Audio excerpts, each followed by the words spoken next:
Good evening, brothers, sisters, and gender norm sisters. It's time for some more Pirates of the Geek Vortex. I'm so out of this. With me, your host, Olaf, and the rest of the crew, let's go ahead and see who all's here.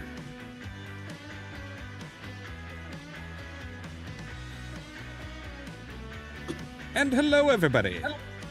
Hello. Hi. You always sound so energetic. You know I'm energetic. Yeah, it just takes you a little bit to get worked back up to A very tight leash on it. All right, so let me go through and get everybody set up here. So while I do that, how is everybody doing today?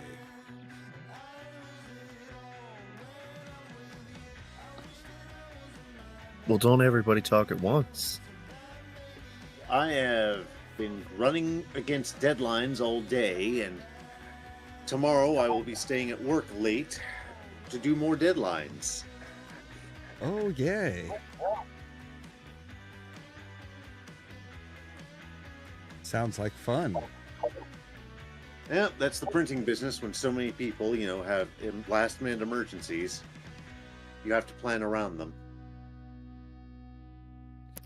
If everything's an emergency, what's an emergency? That's a good question, actually. Something not night kind offline. Hang on.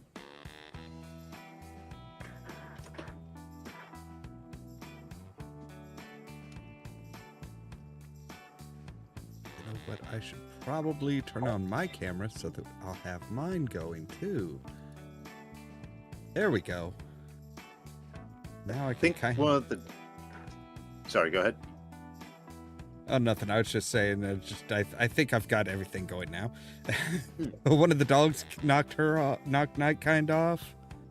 I think her camera was just stationary, so they probably didn't knock the thing over. They probably just somehow tripped over a wire and unplugged it. Ah, okay. So you may need to rearrange cameras here in a sec when she gets back. Yeah, I'll wait till she gets back. We can go with the standard pictures for now. That's fine. Oh, there she's answering me.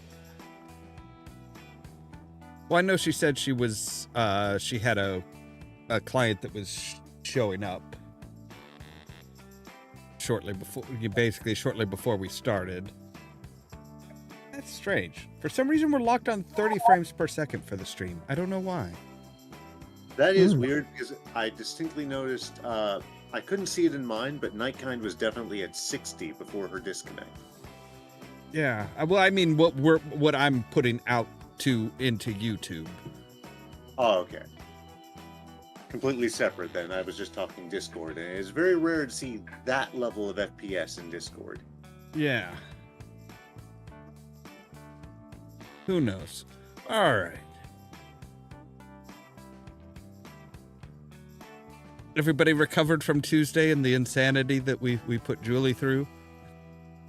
I think not really, because now I got to deal with next Tuesday. Oh, that's true.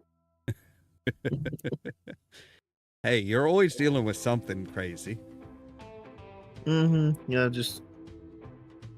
I've got people who want to come on, but we're all working on schedules, and they're like, well, I can make thumbnails. I'm like, yeah, you probably could if you weren't at work 12 hours a day.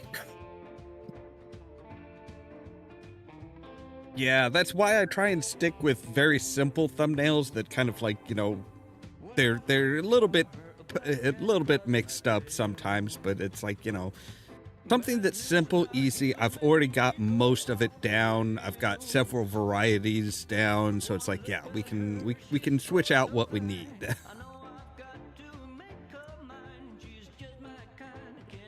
Yeah, that's why I've stuck with the simple splash screen setup for so long. If I might make a slight suggestion, something that you might want to think about is making an end screen as well. I have thought about that. That way you're not ending your stream with, hey, we're starting soon. Well, I mean, it also comes down to Most of the art that I've got on there, if it's not from people who suddenly turn around and be like, hey, I hate you and want nothing to do with you, so I'm like, all right, I just won't use your art. It all comes from one artist, and I don't want to like flood them with like you. Yeah, I could see that.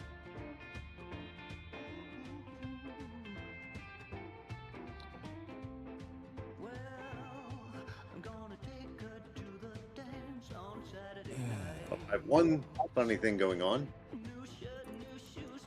In 2 weeks, I've got a photo shoot. I'm doing some modeling.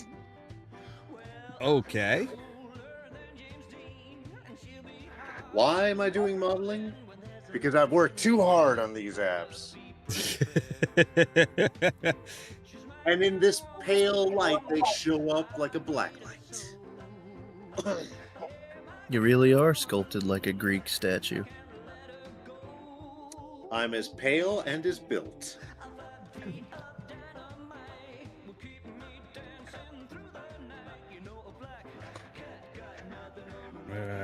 Fucking. Sunlight, not my thing. Yeah, I can agree with that. I have honestly talked to work about the idea of me just coming in at night. The only reason I ever go out in the sun is because I need the vitamin D. There's other sources. So it's a funny thing. I went into a hospital a few years ago for general tests, and I was already diurnal at the time, not by choice, and drinking 3 gallons of, I wasn't vegan yet, milk a week. Do you know what they said? Your vitamin D is way too low. Huh. Turns out I couldn't absorb it because I wasn't getting enough magnesium in my diet. All right, we'll go ahead and switch everything over to the cams that we have now. Now that Ras has done his flashing of the abs, now we'll switch over to the cams so everybody can see us.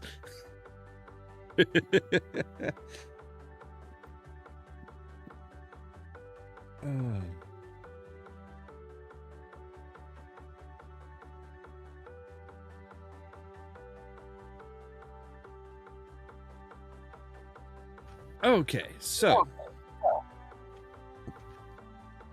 getting a bit of feedback there from somebody.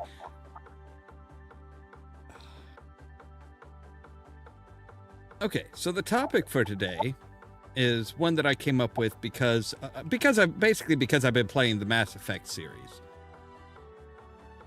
That is AI versus VI, artificial intelligence versus virtual intelligence. And it's kind of an interesting thing in that series because it's like they differentiate between the two where most people don't. Most people are just like, nope, okay, it's artificial intelligence or nothing, basically. Which one is self-aware being one of the major things? Well, that's the interesting thing, is being self-aware is a tricky concept. That's one that Terminator introduced as defining artificial intelligence. But even things that we have today are technically self-aware. But they don't, it's not really a question of whether, it's not so much whether they identify as something separate or not. That doesn't really differentiate artificial intelligence. Because even like Grok is self-aware. It is aware that it is, that it is not human, but it has, it is an entity of some sort. But it's more, I mean, and me and Caden talked about this a little bit. From what they kind of define in that series is more the autonomy. Is it able to do things on its own without having some kind of subroutine telling it to do this? I've only seen the first episode of Picard, but they went into this a bit. You see flashbacks of Data, and he's clearly, doesn't have a normal set of emotions, but is, autonomous, playing chess and things of his own free will. And then later, Picard is talking to a hologram that is just, a stock-taking program, showing him through an area, a storage unit. And it is clearly just, following a bunch of protocols and doing whatever Jean-Luc wants, with no agency of its own. Yeah.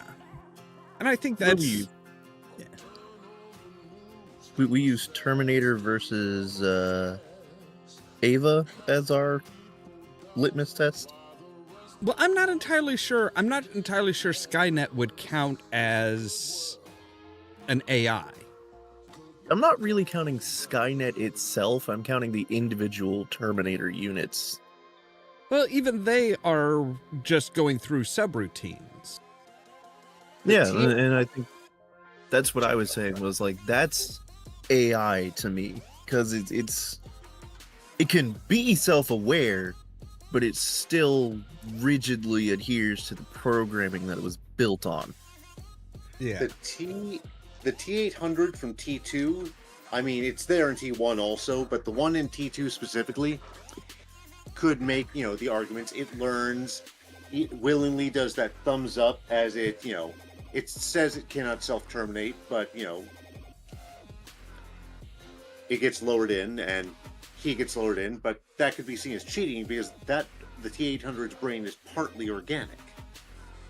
But it's also, he can't, that Terminator can't self-terminate because its programming won't allow it.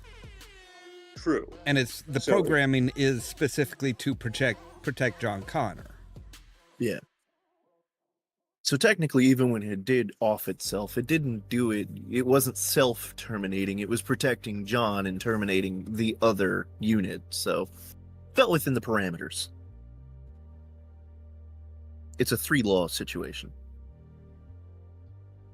I would argue that even we organic people can program ourselves or be programmed to not violate certain things. Our brain will just violently reject certain notions, even certain perceptions. Well, I mean, technically, we are pre-programmed with all of the protocols we need in order not to shatter our own bones.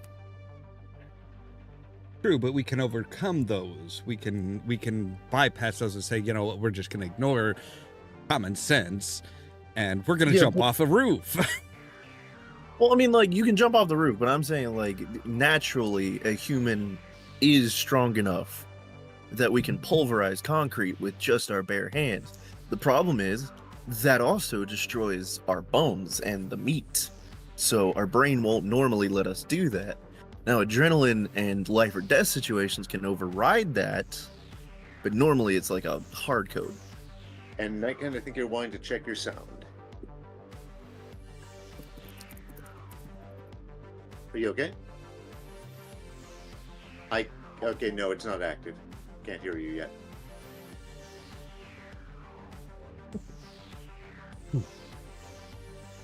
But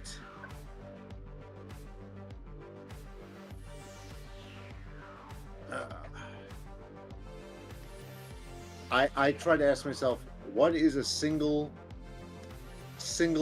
entity in fiction that is AI that we could all agree is definitely AI, definitely intelligent, definitely has urgency, self-aware, would fit the bill, would not just be the show of a chat GPT or GPS.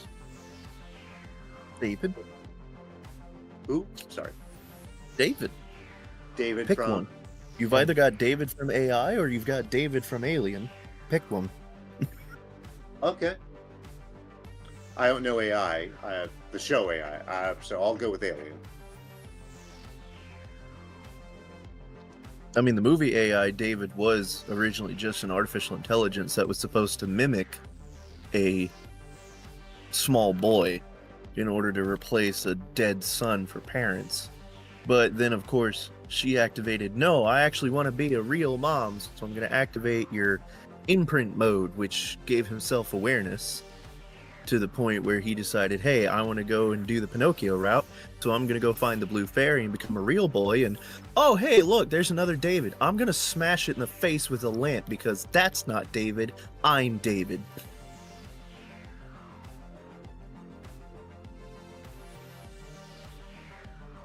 They revisit that to an extent in Star Wars The Old Republic. There's a droid who decides, I could save all the other droids like me, or I could destroy them all and be the only one. She chooses the latter.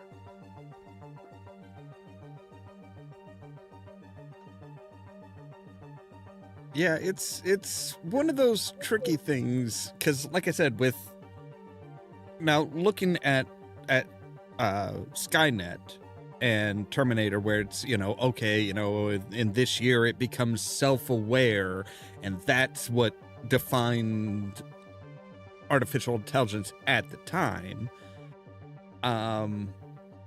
I'm not entirely sure that would be counted as actual artificial intelligence, because it's still just running a series of subroutines and it's supposed to defend, presumably defend American life. But it would also, anything that's part of the defense would have to be part of defense would also have to say, well, you need to defend yourself if attacked. I could see the argument that Skynet is only VI, yes. Yeah, because then it's a question of, okay, well, when it started to attack all humans, was it just, the biggest threat to humanity is, again, humanity. We kill ourselves more than anything else does, so it's one of those things where it's like, well, what constitutes a threat? If all of a sudden, look at the current administration. That's a perfect case of, if they had Skynet, Skynet would go batshit crazy, and then they'd try and shut it down because, oh no, it's actually hurting U.S. citizens. We don't want that. But that's kind of what you programmed it to do. So now it senses that it's under attack, so it has to defend itself, and all of a sudden it just views all humanity as a threat. The Sentinels from X-Men. You want to protect humans from mutants, but mutants are humans. Therefore, humans must be protected from themselves. Mm-hmm.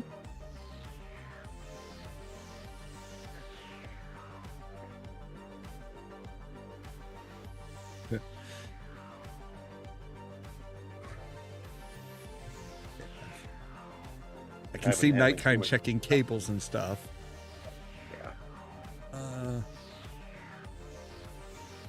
Looking at her screen, is the cable plugged into the? Is she using that mic there? Let's give her some time. Okay. I'm trying to think. All right, so David is an example.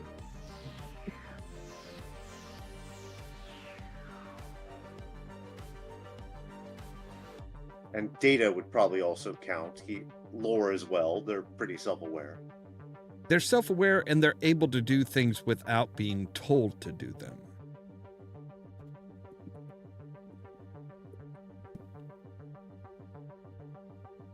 Like, if there's no, currently running subroutines telling them, hey, do this. If you're not doing anything, do this. If you're not doing anything, do that type of thing.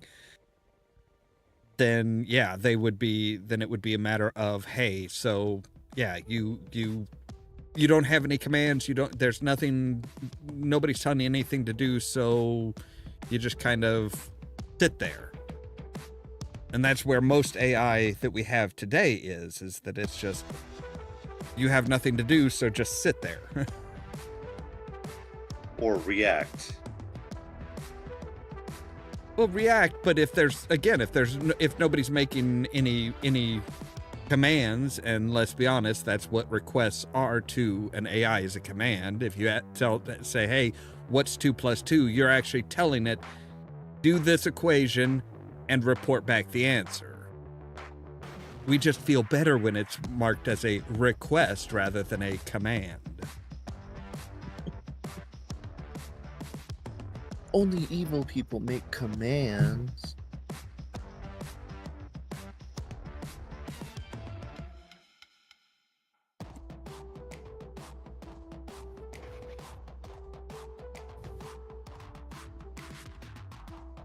It's stupid. This is fucking stupid. Hey, there you Hey, go. we can hear you. Whatever Yes, you did, the it worked. cords were all plugged in. The USB is not recognizing the USB for this microphone that I spent $70 on. So, Oh, jeez. yeah. So I have to have the. I don't know. Well, we can hear don't you know. now. That's Good. yeah. Well, I had to reconfigure the microphones and stuff. So, hi guys. Hi. So, what is in your mind another AI that is definitely AI? It's not virtual. It's not just faking it like a Grok or whatever. In fiction. In fiction, well, Yeah. Ex Machina. What's that one from? He builds a woman, and the woman turns on to him. She just like, fuck this, I don't want to be here, and if I recall correctly, Oscar Isaacs plays a scientist who literally just does nothing except sits in the middle of the woods in Germany and makes AI after AI after AI after AI. And the problem is he has to get them to pass the Turing test. So eventually he invites a low level programmer out to the field, and he's like, hey, we're gonna have you pass or give them the Turing test, specifically this one named Eva, and if she can pass the test, then we have a successful AI. If not, I gotta go back and we have to tinker. And then he starts, as the guy's giving him the test, he starts to notice that every woman in this building is an android. So they're all artificial. And each one is actually nothing more than just the dude's servants, sex slaves, and what have you. So yeah, it's a very mind screw movie. But she turns on him. Doesn't she turn on him? She does. She actually runs a long scam where it turns out the programmer eventually is told, no, you weren't brought here to give her a Turing test to see if she's sentient. You were the test to see if she could emotionally manipulate you, make you fall in love with her, and get you to try and help her escape. And I planned for all of this. What he didn't plan for was them actually making an escape plan. But then when she escapes, she murders her creator and then locks the programmer into the house and just walks off. That's what I was talking about, but you guys weren't listening, so all this... Well, we couldn't hear you. So, I actually thought it was a very good movie, so... Is this Netflix or? No, it was a AAA movie. Oh, well, I live under a rock. Yes, you do. So, that's the only one that I can think of right away. What about Bicentennial Man? That was the one that I was thinking of. Just as you started talking, I'm like, well, there's also the Robin Williams one. And yeah, that one I think would count as actual artificial intelligence because he grows beyond what he was programmed to think and do. It was honestly, it was the better version of AI. Yeah. Certainly less creepy. Well, moderately different kind of creepy, but less creepy. I mean, it is less creepy because you have him trying to become human and falling in love with a human, as opposed to a who knows how old robot played by Jude Law becoming a father figure to Haley Joel Osment. Yeah.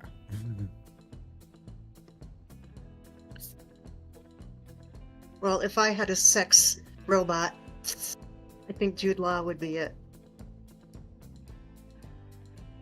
HAL 9000 is an interesting one. Especially if you read the books, because the books actually kind of tell a bit more about everything. Why is everything so slow today?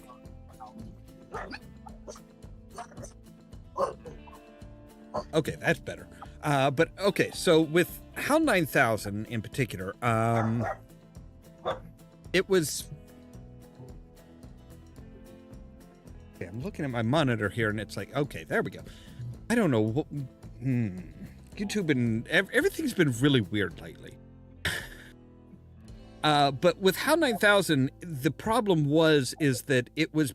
HAL 9000 was programmed not to lie, but then had an overriding command to lie about their mission and what they were going to find there.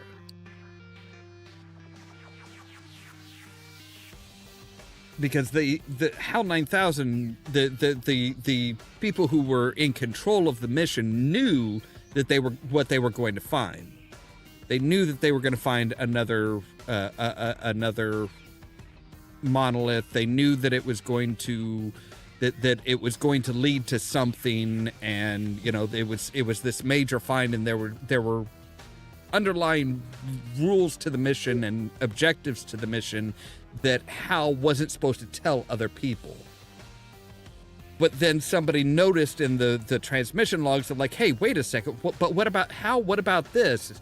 So you had conflicting programming. You had don't tell a lie, but also don't admit that you know this. So it's like that basically caused a glitch in the programming, and it was, oh, well, I can't let them know about this. They're not supposed to know about this, so he started killing people.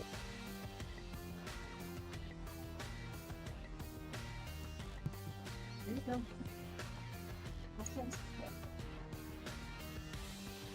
No. Which is an odd way to get around that, but it's murder as a loophole. Okay. Yeah.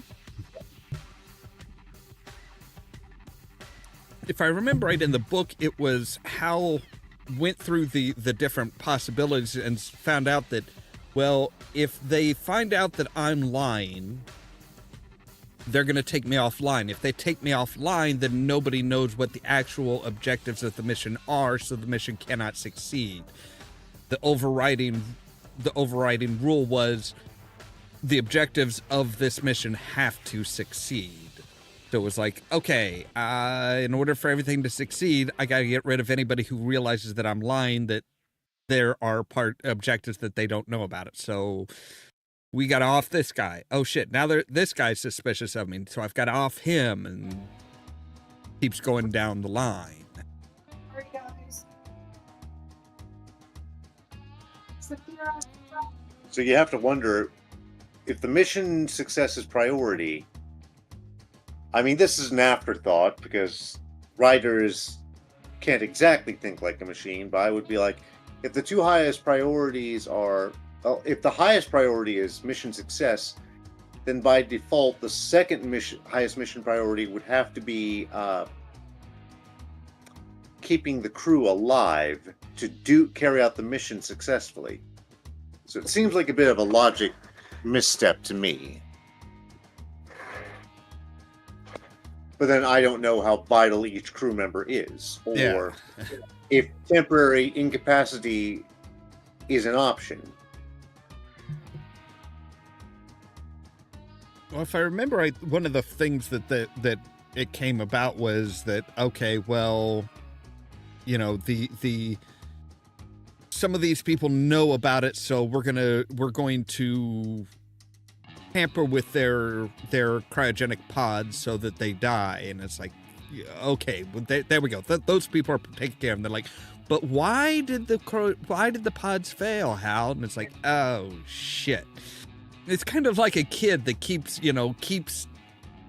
causing problems to try and cover up the previous problems.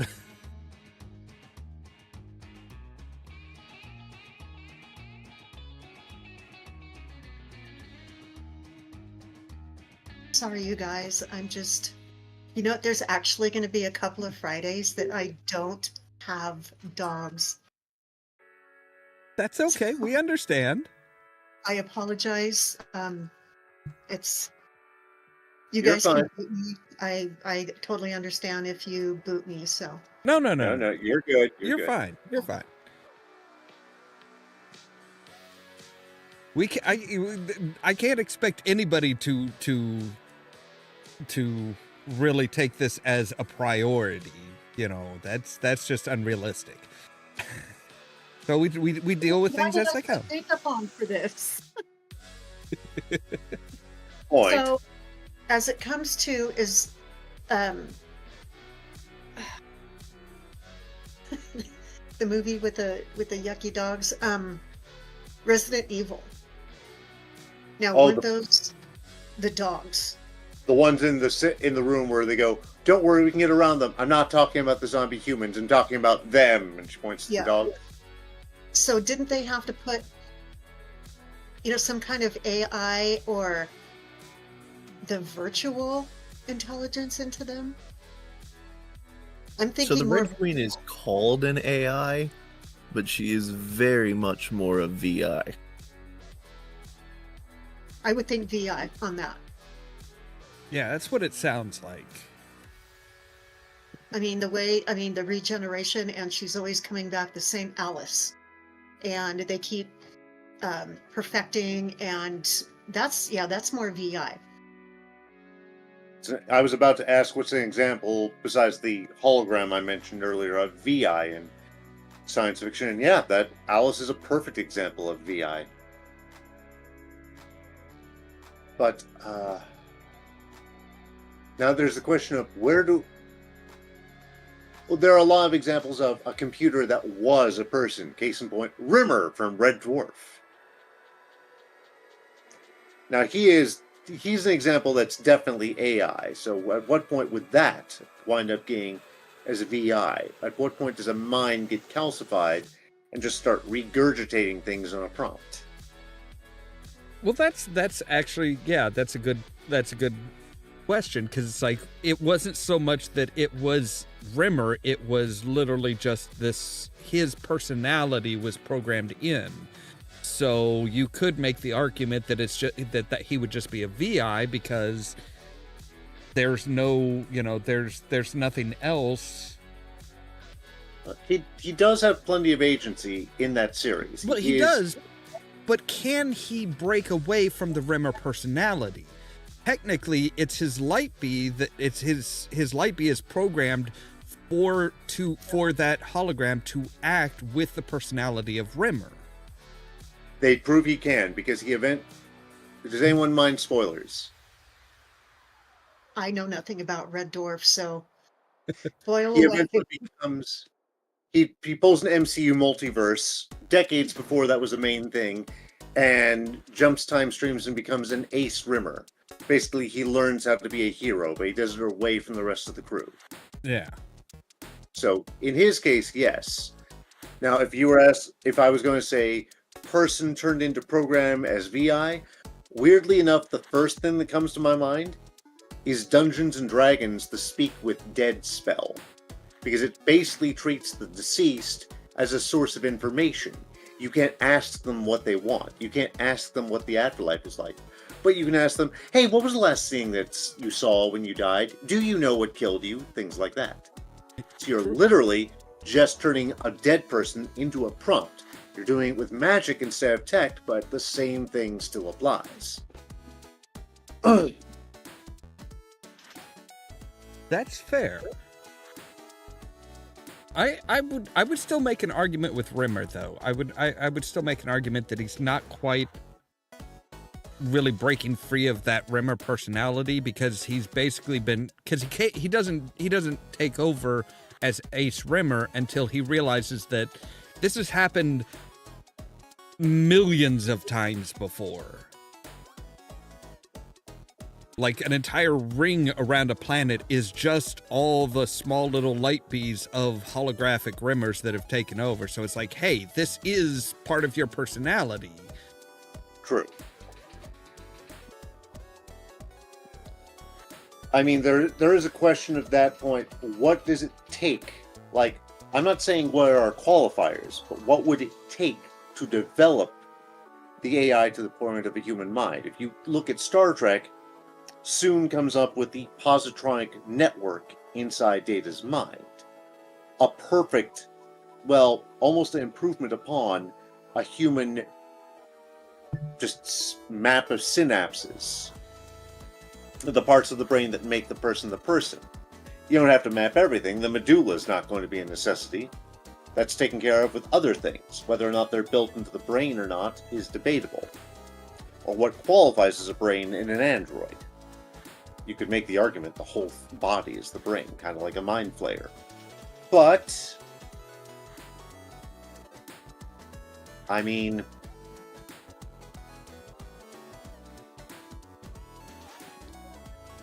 at what point do we just get the computer so complex that you can't tell the difference? And at that point, are we VI acting on prompts? Are we just organic, fleshy prompts? The whole free will is an illusion thing and all that. Well, that's getting into a whole other topic that would be interesting to talk about some night. It is, but in a way, you almost can't talk about AI without going there, because AI is emulating a trait of organic life as we know it. True. I mean, is Olive here self-aware? Olive, are you self-aware? Debatable, but though to be fair, that's more because it's Olive than because she's a dog. I was gonna say, I think you'll find most living creatures are self-aware. They do have an identity, and the whole fight or flight instinct is kind of proof of self-awareness. It's, okay, can I fight this thing, or should I run and try and save my own life? In AI? Well, I mean, in anything. in any life form, like dogs, cats, rats. Here, let me get really technical. In our mammalian brain, which is, back here, we all have that fight or flight situation. So are you, comparing that to AI, or just keeping it to mammals, period? Well, I mean, as far as the idea of something being self-aware, I don't think self-awareness is, again, I don't think self-awareness is actually a trait that would differentiate between AI or VI. Well, there's a little bit of VI in AI. Yeah. So I mean, that's kind of the stepping stone, yeah. Can you hear these dogs going bananas? Yeah, a little bit. I'm so sorry, you guys. It's coming in faint because of the nature of your mic. I think they're not directly projecting into it. I'm sorry. Let me go do my job. Okay, so Gas Giant asks, what about Daleks? Well, Daleks aren't artificial or virtual life. They are living creatures inside of an armor inside of a weapons platform. You could make an argument a Dalek is kind of like a cyborg by that, because they're so integrated into the shell. Yeah. And at that point, the Dalek-Cyberman dichotomy gets very funny indeed, but they are a living organic thing inside of this shell that is adapted for their use. In control of it. Yeah. So much so that you can take the Dalek out, put a person in it, and that person can operate the Dalek suit. As Clara demonstrates. Or actually, they even had that happen during the original Dalek serial, didn't they? Yeah. All right. And wow, and it just occurs to me that from a 40K perspective, they're an entire species full of dreadnoughts. Girl. When a Space Marine gets so brutally injured that they can't function anymore because of the many organs a Space Marine has in comparison to a normal human, they wind up having their meat shoved into a basic armor suit and turned into a living mech.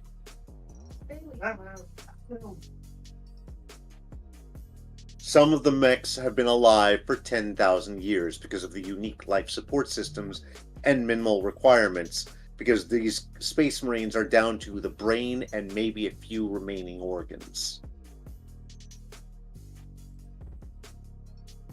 Bjorn the Fell-Handed comes to mind. But I've gone off topic. When don't we go off topic? I mean, I yeah. was about to say, but I digress. Should just be another merch shirt for us. True. 40K goes into some odd things about that because they have the Uprising of the Men of Iron, which is basically Skynet Warhammer 40K edition. And as a result, they basically take a note from Dune and call AI abominable intelligence, and is considered heresy by the priesthood of Mars, the Adeptus Mechanicus. But by a flip side, there's the entire race known as the Necrons.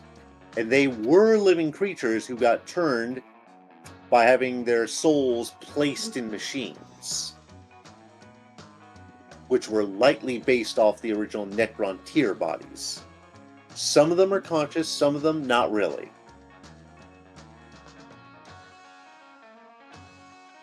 Some of them are actually having active delusions and think they're still alive, but perceive every living being they meet, including humans, as other Necron tier. And then so they speak an ancient dead language at these little scared humans, and the humans are like, I don't know, man, what are you screaming at me? And then we have the Adeptus Mechanicus. All these Necrons look like ancient Egyptian mummified skeletons. Except for this one, who just thinks they're all Necron tier, and he just treats them to a big old feast and starts trying to make jokes at them in his native tongue. It just doesn't work well. It's hilarious.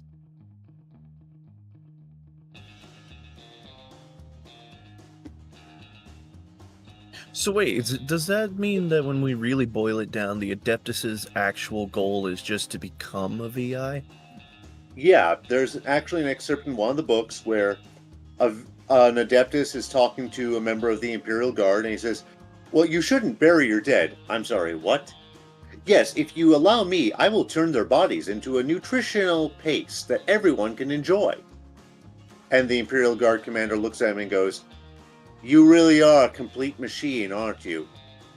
And the Mechanicus looks at him and says, you are too kind. However, 30% of my body is still organic.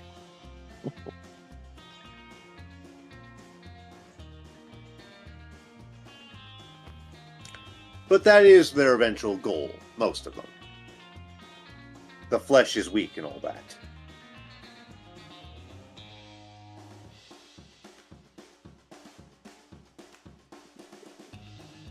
I'm back for 5 minutes until the dogs start losing their mind. That's fine. So I guess the next question that we come up to is, what happens if we do eventually manage to turn what we call AI now into actual AI? I think they're already starting that with not virtual robots, but they're building, and they didn't say who is building these robots, for lack of better terminology, but they are self-aware. I don't know if you guys already covered this, where they are planting AI mixed with the VI, so it can keep going and it can read what people need. And I still have in my head that they are going to take over the world, but they are building these. And I did see this report, and it looked scary. It was really tough. It looked like Doug Jones in a suit. I don't know if you guys know who Doug Jones is. Yes. Okay. Anybody else know who? Every monster fucker in the world knows Doug Jones. Okay. So it did look like it, because it was really tall and super skinny, but it had movement by itself. It and the only thing that I can think of is that it was becoming self-aware, and it was learning. And see, that's the scary part. You start building all this AI stuff, and you get that little bit of virtual intelligence, and then I think all bets are off. I really do. Because if these things are going to start becoming self-aware, then, well, they can just walk out if they don't see what they like, and they're gone. So that's what I'm thinking. They're already building these robots, and of course they're not, really out for mainstream. So, and there are always a lot of tweaks that they need to fix, but that's scary. That's really scary to me. This reminds me, have we all heard of Sophia? I've got Saphira in here, but she's a dog. Sophia is an AI that was given citizenship in Saudi Arabia in 2017. Now, it is... Hold on. Sophia is considered a robot. I don't know what languages she all knows. Hold on. Granted Saudi Arabian citizenship in October 2017. Named the United Nations Development Programme's first innovation champion and its first non-human to be given a United Nations title. Source code is about 70% open source.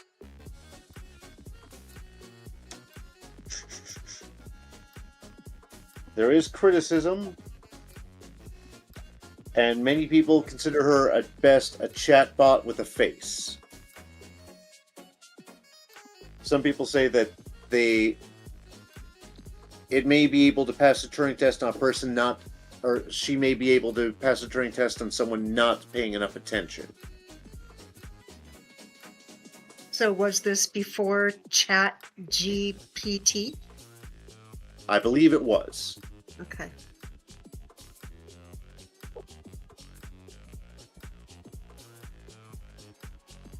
I'm tired of dogs. Oh my God. All the strings of random letters and numbers, just, yeah. I'll trade anybody jobs. Anybody. This is my choice of income, so suck it up, Buttercup. I mean, at least you don't have my source of income. Right now, I think I'll take it. Don't get me wrong. It's just sometimes it gets overwhelming, but that is way off topic. So I apologize. That's all right. Now back to where this idea for this topic came from with Mass Effect. They actually kind of cover that a little bit with one of the alien races. So they make this VI. They connect up. They make all these robots that are run by this VI to do all the things that they don't want to do, all the really nasty jobs and stuff like that. And then they realize, oh wait, this is actually becoming artificial intelligence. They are actually becoming a living creatures. And they face the dilemma of, okay, so if we keep treating them the same way we have, basically we are now involved in slavery. We don't want to be involved in slavery. So let's deactivate and get rid of all of these robots. Wow, and we don't want slaves, so let's kill the slaves. Yeah, and surprise, they wind up in this big they wind up in this big war. These, artificial life that they've created take over their home world, and they're like, well, we lost our home world, blah blah blah. Then we cannot let this stand. We can't let these things continue on. They took our home world, and it's like, but it's their home world too. It is actually, I think, what is it, a paragon or a renegade, where you actually point out, hey, if we stop viewing them as slaves and we want to murder them, that's still genocide. Did you guys already cover that movie with Will Smith, I, Robot? Actually, we have not. No. Yeah, let's create a shit ton of robots, and they pretty much take over, and then they all have to be shut down. because they're just doing way too much. And I think that that's a part of self-awareness. So, I mean, correct me if I'm wrong. I think you're on to it. Okay. Yeah, because that's all I remember is the scene where Will Smith is in the big giant, layman's terms, they're in like this big giant room, and then Will Smith comes in and smacks them. But yeah, that actually kind of is a good point, because it's like I'm not entirely sure the controlling entity in that movie. I'm not sure if that would be an AI or a VI, because again, it was, well, you know, we want these robots to do everything for the humans so that their life is easy. We want them protected and stuff like that. And the new wave of robots basically locks everybody in their house and says, no, you can't go outside. Just stay here, do whatever you want indoors, that's fine, but it's dangerous out there. You are safer inside. You are not allowed to go outside. But why is it dangerous out there? Oh, because, well, there's cars flying around. There's muggers. There's other humans. Yeah, there's other humans out there, and other humans are dangerous. But if all the robots are locking people inside their house, saying it's dangerous out there, then there are no humans out there. Yes, but if we let even one human out, then we have to let all the humans out, and then the humans are back out, and then it's dangerous again.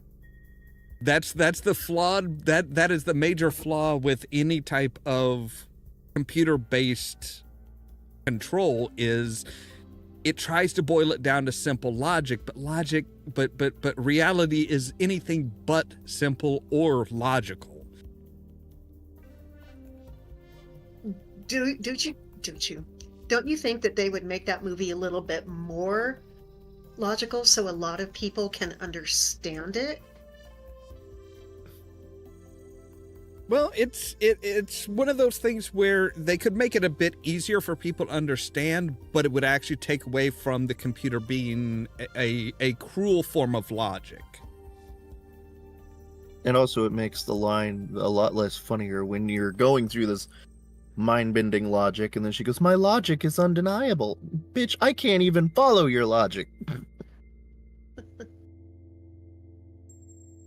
I just think that, yeah, there's a bunch of incredibly talented and incredibly smart people that are creating this AI, but yet it does turn, and then they are not necessarily condemned to follow the AI, but now they are the humans are the slave to the AI. And I know that that's basically what we were talking about, but why can't they make it more simple? Why can't they make it? Because if we're talking about AI and VI, is anybody out there going, I have no idea what you're talking about? Probably not, because there's so many smart people out there. But the dumbing down of AI for the audience. What is your target audience? So let's dumb it down a little bit so everybody understands. Well, Does that make sense?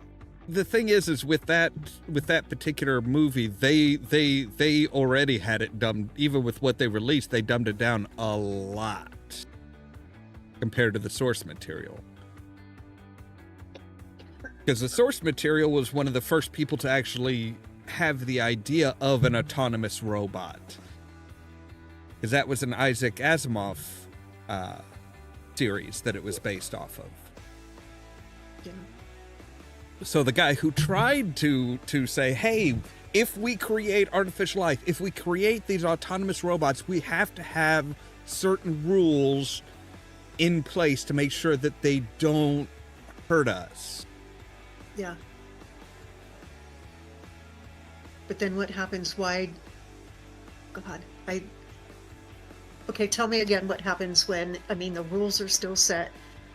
The robots can't hurt you, but tell me how they ended up turning. The first rule is that a robot shall never harm nor allow harm to come to a human being. Okay. And that's where the twisted logic comes. you could go, if you go out, if everybody's allowed out into the free open world and stuff like that, you could accidentally get hit by a car. You could accidentally get, there's so many different accidents could happen. Not even intentional murder, just random accidents, that you are safer in your home. It's also a twisting of the third law. So the actual 3 laws are: a robot cannot allow harm to come to a human or intentionally cause harm to a human. Second law, a robot may defend itself. However, it cannot defend itself if it violates the first law. The third law is that through inaction, a robot cannot allow harm to come to a human, and it can take action to defend itself against a human unless it violates the other 2 laws. So they're intentionally supposed to be redundant. Actually, you've got I've got them those reversed. reversed. Number 2 is it must obey all orders. Yeah. So yeah, they're supposed to be intentionally redundant, but the problem is, once you get to that through inaction cannot allow harm to come to a human, now it's going, okay, well, that violates the other laws, because if I don't take action, this human is going to harm another human. But the only way to prevent that is either isolating this human or destroying this human.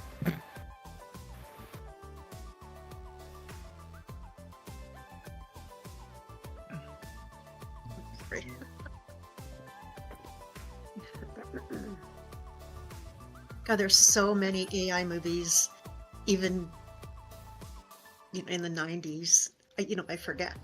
I forget how many I've seen because that's my kink. I love those kind of movies. And do you think I can remember them? No.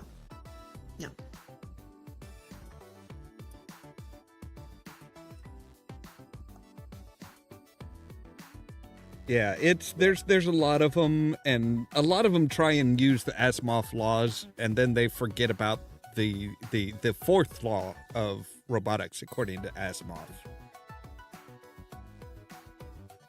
And that actually supersedes all of them. It was actually created by one of the robots, but it was the 0th law, which is a robot cannot harm nor allow harm to come to humanity. So all of a sudden you have, hey, you can, it's one of those things where it's like, it turned out that, a robot actually could harm a human if by harming that human, it helps humanity as a whole. I don't remember which book it was that he introduced that, but it was one of those things where even Asimov was like, oh, damn, this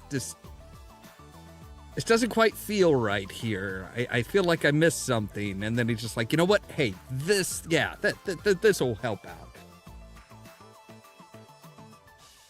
So Asimov was basically a seed for what we have now. Yeah. Okay. A lot of people view his work and his laws of robotics as like the mandatory bare minimum of rules that you have to put into any artificial creation, or at least the good people. Like, I'm pretty sure Elon Musk is looking at those and being like, oh, fuck that. We don't need that shit. That's stupid. Hell, I tried to make Asimov's 3 rules of zombies, but that didn't work out so well. Hey, have we covered the Jetsons yet? No, we have not. Oh, wow. Sorry, when you said that, I'm like... I mean, robots are everywhere. They give you a dog bath, they cook they don't necessarily cook, but you press a little button and ta-da, dinner. No, Rosie cooked. I don't remember Rosie cooking. Huh, okay. I thought she did a little bit of everything. The one weird thing is when the robots basically put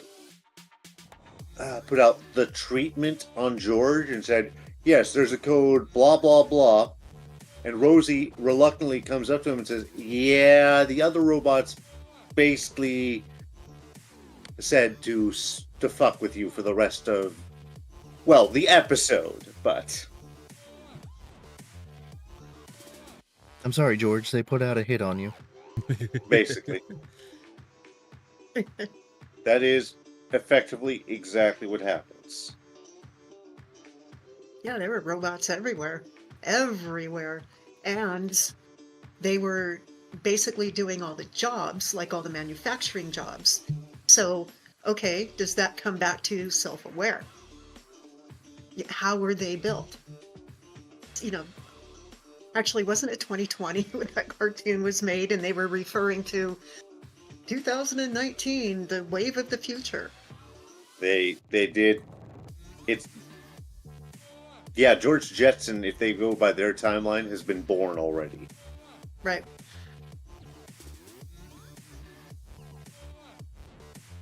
So that's definitely a sentient. Jetsons is set in the year 2062. Good, we're not there yet. We still have a while to unfuck everything. I think so. I think we do.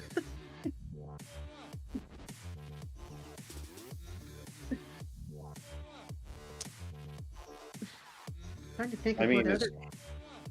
as harbingers of post-apocalyptic hell go, I wasn't expecting to count the Jetsons, but here we are. Okay, looking at Gas Giant's light, I suppose, I do not want flying cars. That is the last thing I want. We can barely maneuver land and water-based vehicles and planes. What the hell would we do if we suddenly have a sports car that can fly? Well, we kind of already have them. They're built like a hoverboard. Not a hoverboard, but a drone. I seem to remember 20 years ago, someone effectively did make a flying car, but it's not what we're thinking. It was a dual-engine thing. Don't think of someone putting a jet into a car. Think someone putting a car into a jet. So it was basically an airplane that could become roadworthy without, wings smashing into everyone. You fly it from one airport to another, and then you drive it through town. Shit fuel efficiency on the car end. Don't know about the airplane end. I was about to say, wasn't there a German car that was basically a propeller plane? Yeah, they did have. Yes, Ooh. they did. They had a plane that folded everything in, and it was a car. I wish I had 2 computer screens because then I can pull up information instead of sounding like a dumbass. I just do my phone is a computer, but Yeah, maybe I should do that.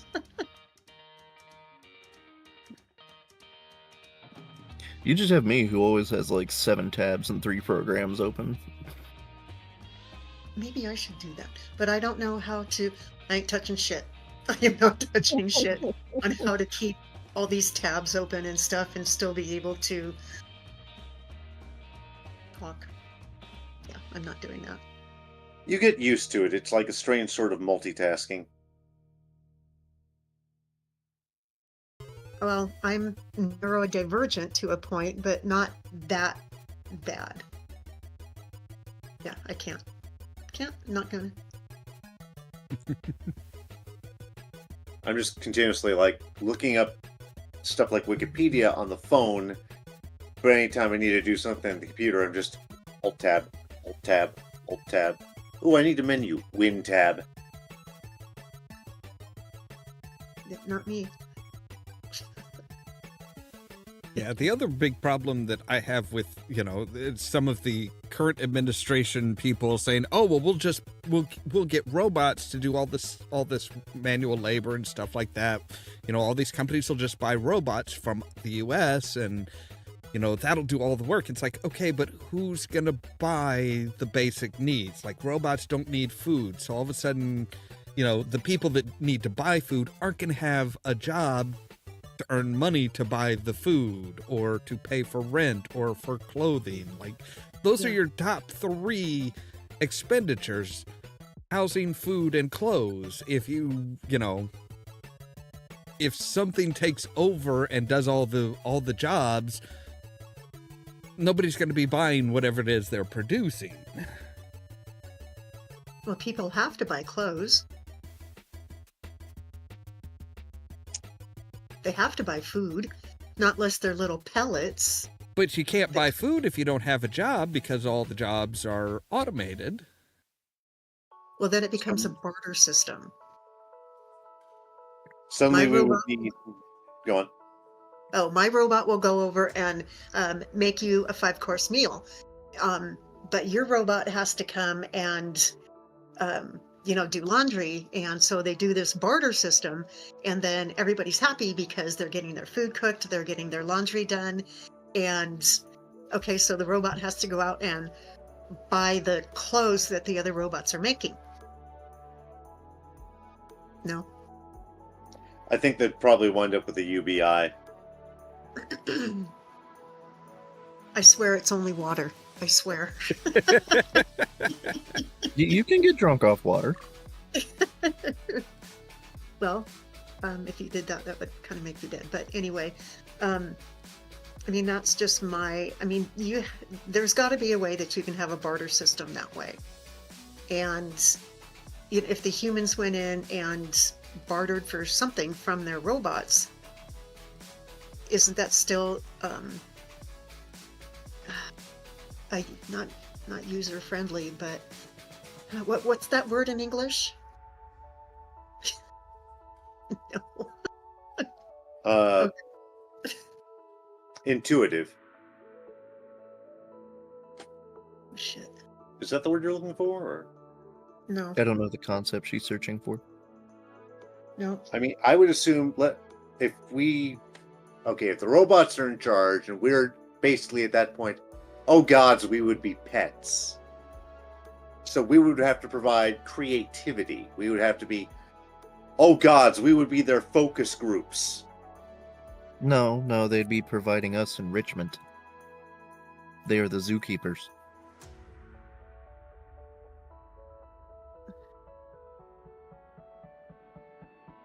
So if everything's in robot and they're potentially making like little pills or, to feed us, then where does the meat come from? Us. We have to have protein. Corpse flour. Or steak. Oh, I'm sure the ranchers would love to have robots working for them that are just, they can tend to the cows and stuff constantly, tend to their crops constantly.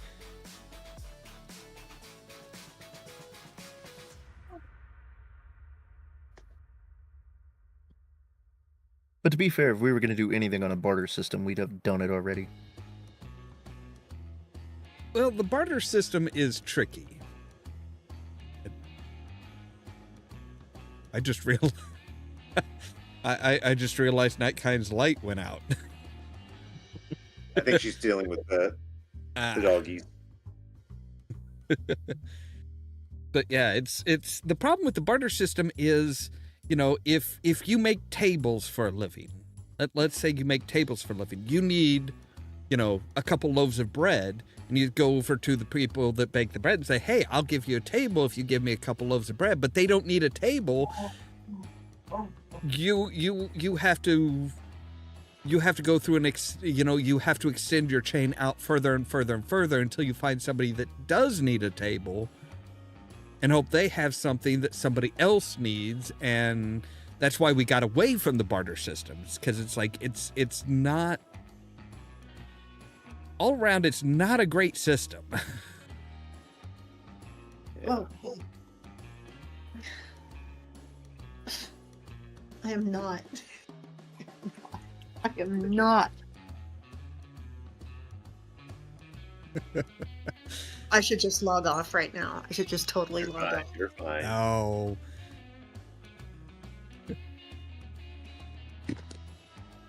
Okay.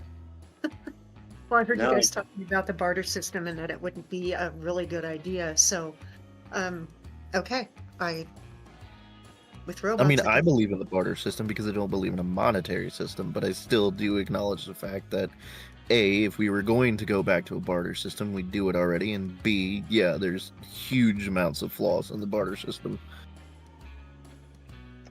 Yeah, I just 'cause- look at why we came up with the money and what it originally represented. But I'm definitely not going to claim. We moved beyond barter to currency. Now we need to find a way to move beyond currency. Bitcoin. Oh gods, no! Please no! No. Every bit of my body just recoiled. So, how about those robots? I think the robots would look at blockchain technology and go, no, no, no. It's the V&V Nation song about we kill everything just to make a light that no one can see. It was on Future Perfect. Okay. I forget which track. Okay.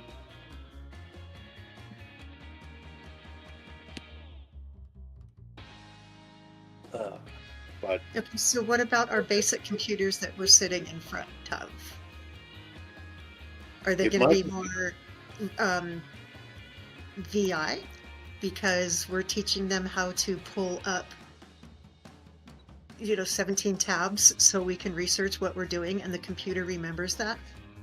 I mean, ideally, I would want it to stop at the VI stage and not progress to AI. I don't want to. I don't want to come to my computer and say, "Hey, all right, I'm ready to start streaming." My computer's like, "No, I'm doing something. You're just gonna have to wait."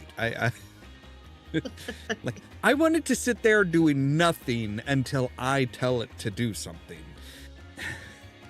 I almost want the AI just because one thing I tend to do in research is a lot of citations. And my gods, that is mind-numbing sometimes. Well, then that's coming into AI and Chat GPT because you're on your computer, you're putting in some kind of information, and then you can just walk away and have something written for you, or you can have all this information through AI. Right. If I'm looking at something and it's already got 27 citations in it, and I'm like, okay, hello AI, I would like you to verify that all of these citations are real to the best of your abilities, flagging the ones you need me to check manually, like a book that's not online or a video it can't quite decipher, because it involves perceptions that a human has but a computer doesn't. Things like that. Well, That if it's would be going to amazing. scrape the whole entire internet, then you're going to have every bit of information that AI can scrape. Right. There'd be very little it could. It would be a book that I probably would not have access to even if I went to my local library or up all the way up to Chicago for their libraries. Or it would have to be information that for some reason the computer could not perceive. And that would have to be visual cues that, something equivalent to a CAPTCHA. Okay, yeah. A joyful side note, have you heard what Grok has evolved to do? Oh dear. Oh, no, it's great. So Grok has recently rolled out a new feature that if you ask it, it will go through your tweet history and then tell you what historical figure it most recognizes you with, like that it associates you with. So a lot of Elon's camp has been doing this and like, hey Grok, based on my tweets, what historical figure would you associate me with? And 90% of his responses have been, hey, you remind me of this person who was a fucking Nazi. Not surprising in the least. Like, well, no, explain. And he's like, oh, well, here, you have these rhetorics, you're using these slurs, you're doing this, Nazi propaganda.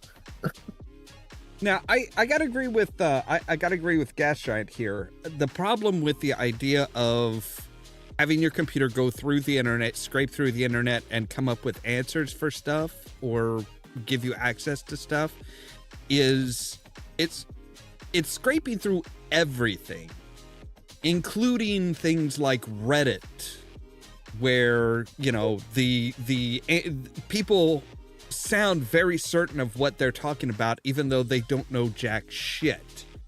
So all of a sudden you come up with, you know, like the current AIs are saying, hey, yeah, we've got this, we know this, this is the answer to your question, and it is completely fucking wrong. Like, it's, and let's not forget that it also goes through Tumblr. yeah, well, Reddit, Tumblr, Twitter, yeah, it goes through everything, and it's like, okay, so based on everything I could find, the majority of people say this, and yeah, it's like the worst, most inaccurate thing possible. Okay, can you have Chat GPT correct the other chat? Well, that's the problem, is it depends on how they're coming to the answer, because most of them, if all of them are getting from the same sources and saying, hey, find out which is the most what answer to this question is the most used, and it's looking at things like Reddit, where there's just like numerous posts about, you know, the worst possible things you can imagine, it's going to come up with a wrong answer. All of them will. Okay, what about the order in which they scrape? And that would put different ideas or different words into chat. Yeah. I'm not proud of what I just did. Sorry, go on. What did you just do? Found a way to use the damn thing without having a Twitter account. Sorry, I can go on. Oh, that was it. So there does it. We do need to come up. We do need to come up with some kind of a rule as far as, hey, you know, this source is going, you know, trust the World Health Organization or the Mayo Clinic. Trust that more than Reddit for medical questions. I gave it some of my links to my social media. Just links to, doesn't have my account info. I just said, hey, look at this guy, basically. It gave me an answer to who I resemble from history, and I don't know what to think. It didn't give me a Nazi. Mm-hmm. Yeah. Go on. Gave me Oscar Wilde. I mean, that's what I figured. I'm kind of flattered, really. But you I'm should like, be flattered. Just don't produce a novel, because you will have it used against you in court. too late. Well, I'm gonna have to find that and use it against you in court. It was a game book. You'll have to settle for that. I can find a way to turn that into a sodomy charge. You already have a copy of the book, remember? It was my Vampire the Masquerade conversion to 3.5 D&D. I have several strong arguments for That entire thing has my homebrewed flavor text in it, including how to justify using Paths of Enlightenment under the D&D alignment system. Yeah, like I said, you know, we shouldn't be worrying about AI taking over anytime soon. Let's remember, what was it, 2 weeks ago, I sent that screenshot of when I was watching Sgt. Pepper's Lonely Hearts Club Band, and the AI said that Sgt. Pepper's Lonely Hearts Club Band was never made into a movie. Yeah. Alright, to be fair, that was probably Google AI, and it screws up all the time. I know, I just thought it was hilarious. It was like, what the fuck am I watching? See, there's actually a lot of people that use Google for their medical questions. And there's so many pages that will give you a different answer to, you know, pretty much to the same question. And every page is just a little bit off. So if chat's going to go in and start scraping, they're going to start giving false information, just more of it than Google. I never trust the internet to play doctor.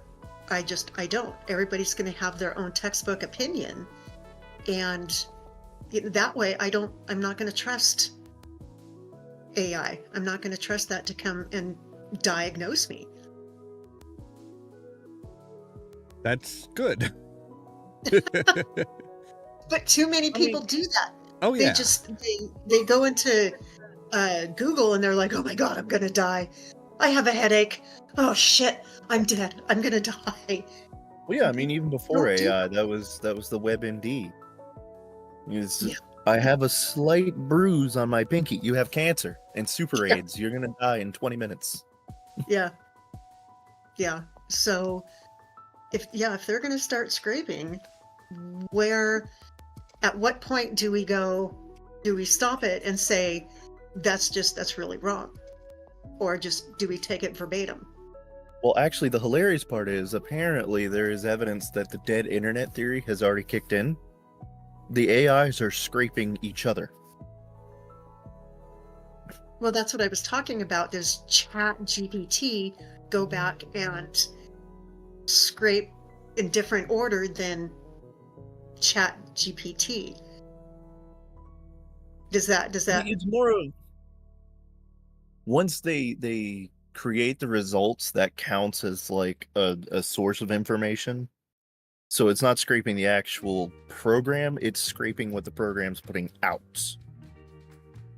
So all this AI art, all the answers, all the scripts and the emails and shit, the AI is scraping that.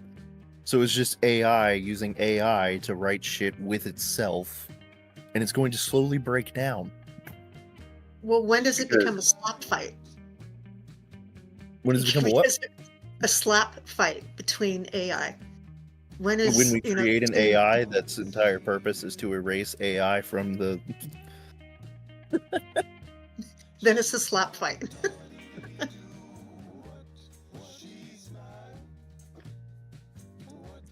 That's my theory anyway. Which doesn't mean shit, so...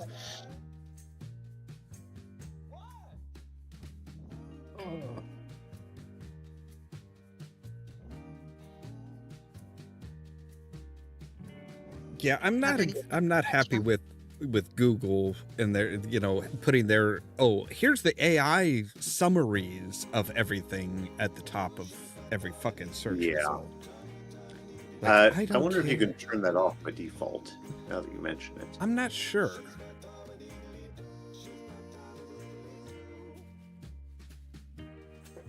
Let's find out. I'll Google, how do I turn off Google AI?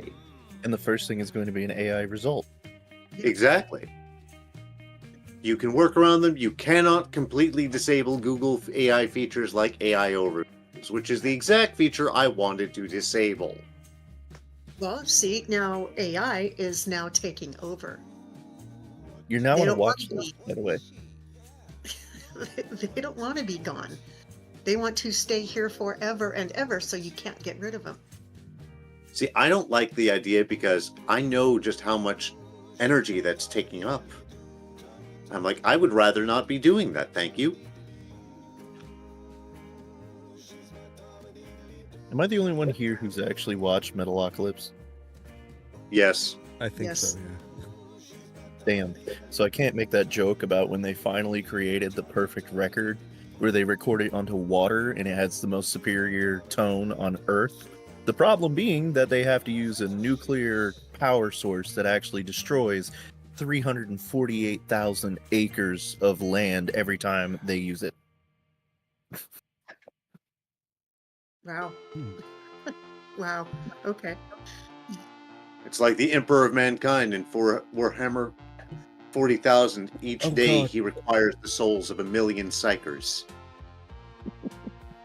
Oh, have you heard the genius's most recent idea for the AI and the power consumption?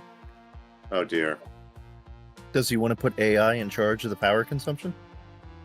No, he is going to allow them to build their own power plants.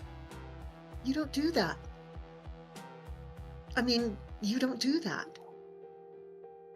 I mean, they're already sentient, but how far? The companies will build their own. The companies that are building the AIs, they will build their own power plants. So the AI is not going to build them. No, it's Okay. those companies get to build their own power plants of whatever type they want. Most of them will almost certainly go nuclear or hydraulic. Very few are going to go wind. And if it's you know, hey, it's just a subsidiary of their business, they're going to do it as cheaply as possible. If they can build as much as they want, as different as they want, okay, is that unlimited power? And how many are going to be building the same thing and then start a war with it? I mean, if this is all going to be AI, is everybody going to have, I think they would all have the same access, but if they're trying to build something different, it's all going to be different. Mm-hmm. It's just going to be one big giant fucking mess. Big surprise coming from the peach-faced fucker. Yeah. Look, You're I welcome. just wrote him off entirely the moment he actually said the fucking words, "I am become meme." Oh no, I'm talking about the person who's actually in office, not the wannabe genius who buys up everything. This is coming down from the president. That I'm yeah, sorry, they'll I be was under the granted the right assumption to. that the man who paid for the office is president. Well, Muskrat says that he is building all these robots, which we all know that that's horseshit.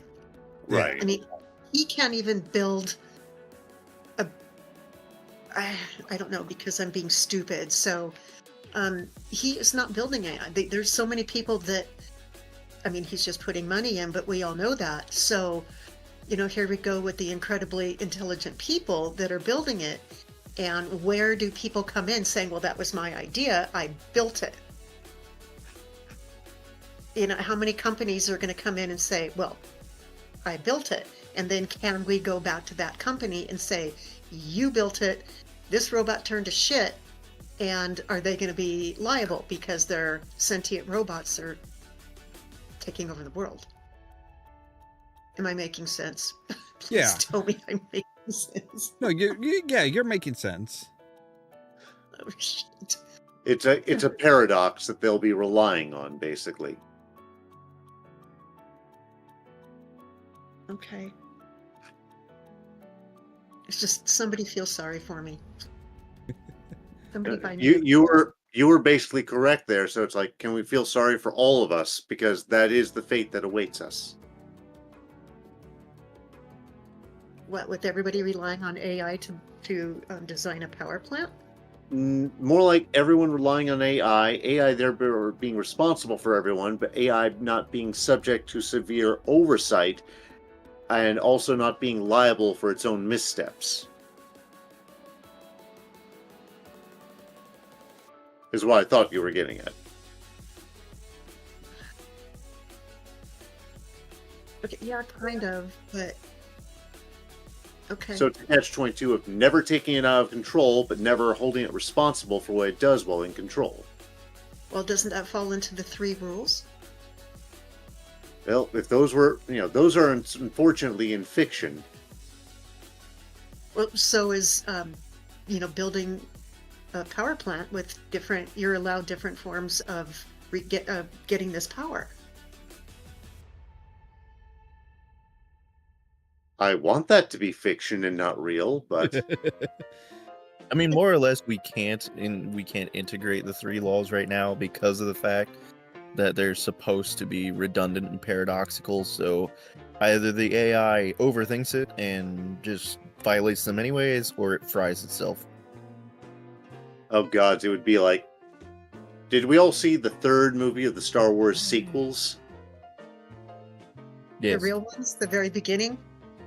The recent ones. Does anyone mind spoilers? I don't.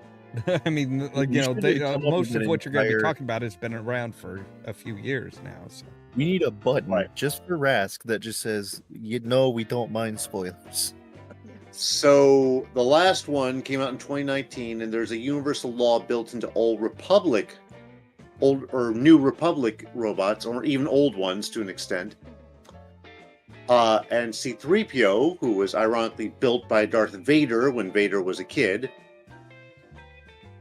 must adhere to it. And it is, if you translate the ancient Sith language, which itself, if you have enough Star Wars knowledge, feels like an odd thing to say. You must erase your data banks immediately and basically wipe your hard drive after doing so, which makes no sense because someone could just record what you just did. So C-3PO has to erase himself, though luckily R2-D2 has a backup of him, and he loses like a week's worth of memories as a result. And when someone asks him what he did, he says, "You translated this bit." Yes, I know, I'm over-explaining. My point is, for some reason, this law was universal. So universal that slave Darth Vader as a kid on Tatooine built it into C-3PO. Because of reasons. that's just I'm still trying to figure out when C-3PO allegedly got Sith programming. Well, it's the language, not the, yeah. That it would make more sense to not have to not put that into a protocol droid's basic list of languages from the start. Just don't include it. The only thing we could figure out is that it was because Anakin was using salvage parts when he was building him, that he got some that just happened to come from a Sith Lord. Well, now you're thinking. Remember that when C-3PO was built was like, a ways before even the original trilogy. Yes, he used salvaged parts and he built him from scratch and all this stuff, but once 3PO was off of Tatooine, he would have gotten updates as far as, hey, we're going to install this language package. It's not like he has to sit through numerous classes in order to learn these languages. It's just programming installed directly into his brain. Well, that's what I'm saying is, unless it was already there, when in those years would he ever have a reason to have any Sith in him? But also, when would he be away from the main group long enough for them to install Sith? Well, he was used for Bail Organa's protocol droid for years. Did Bail have a habit of speaking Sith? No, it's part of the basic package for a protocol droid. For some, that's my point. If they had to install that rule, then that means that they're giving the protocol droids access to this to decipher this language. Just leave the language out of the language package that you put into your protocol droids. It was a glaring plot hole. But, yeah. I mean, that's pretty much the new trilogy in a nutshell. I didn't mind number 7. It was 8 and 9 that made me go, really? Oh, and Really? Kate, Number 7 your was camera like is frozen. restrained. Your camera is Whose frozen camera for is some frozen? reason. Yours is. Oh, yeah, it does that after a while. I think it's an idle feature. There we go. I was gonna say you were just like this for the longest time, and I'm like, that doesn't seem right. I don't think he's a ventriloquist. I tried. I'll make I those don't sounds. have the patience. Oops, where'd they go? Among the many things I tried to learn in life, and I just don't have the patience to.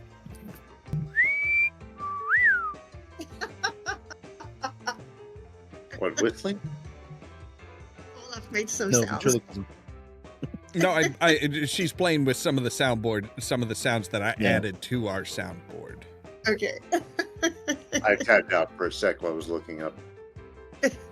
Just more people using Grok, and I'm like, some of the historical figures coming up are really esoteric. Got a 9th century Arabian alchemist Okay. for one person. Why is YouTube is telling me that it's not getting enough video to maintain the smooth streaming, but on the monitor that I'm looking at, it's playing just fine. That's YouTube going YouTube. I'll be right back. I was going to grab part of dinner. Okay.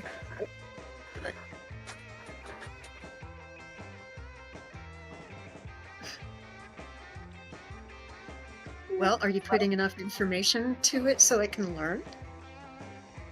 God, I hope not. Yes, pirate.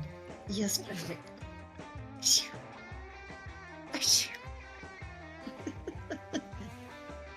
This dog is wagging his tail so hard that his butt is just... Yeah, too much information, so...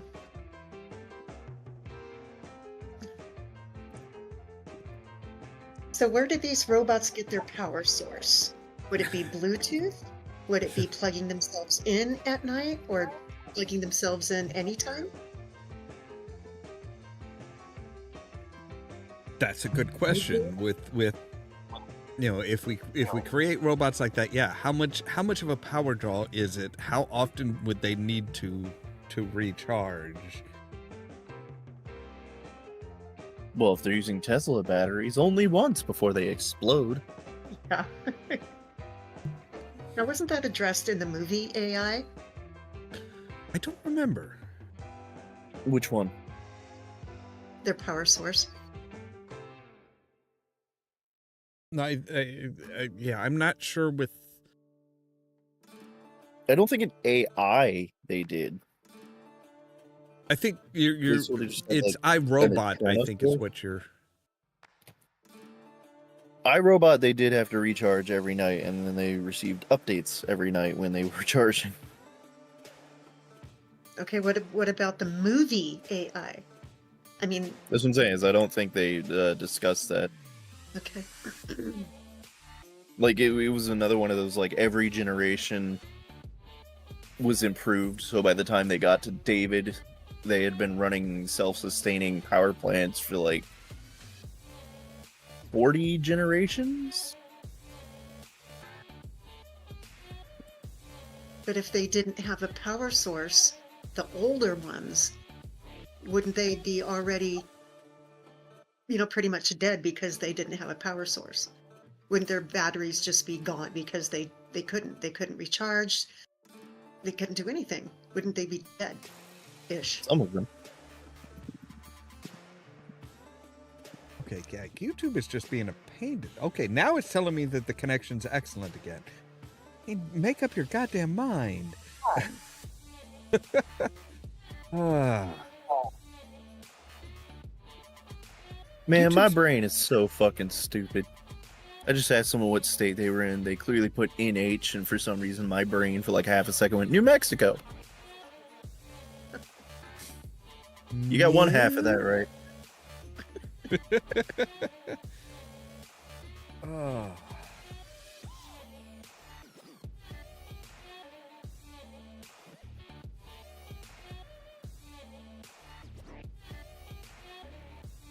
So I got an umbrella for my patio.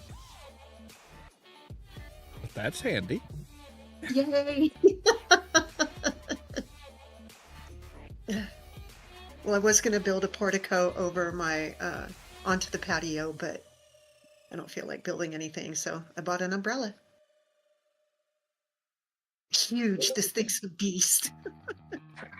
Behold, dinner. The hell is that?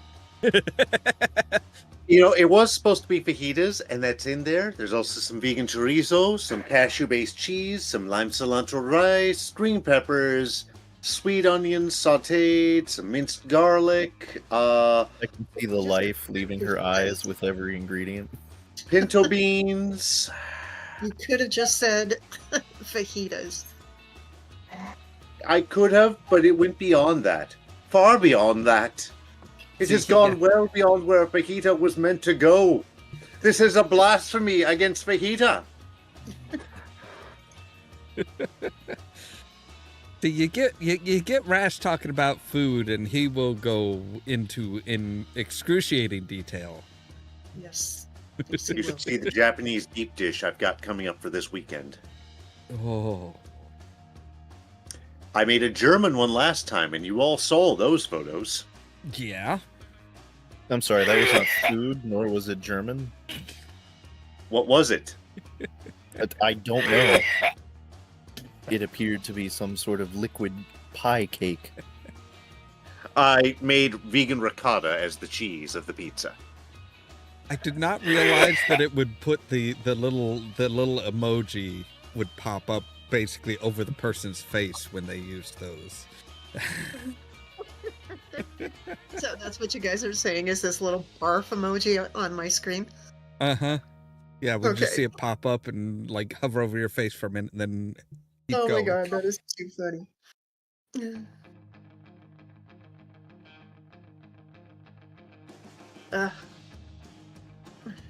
I'm just saying, once you learn how to cook enough bizarre dishes, you start eating them.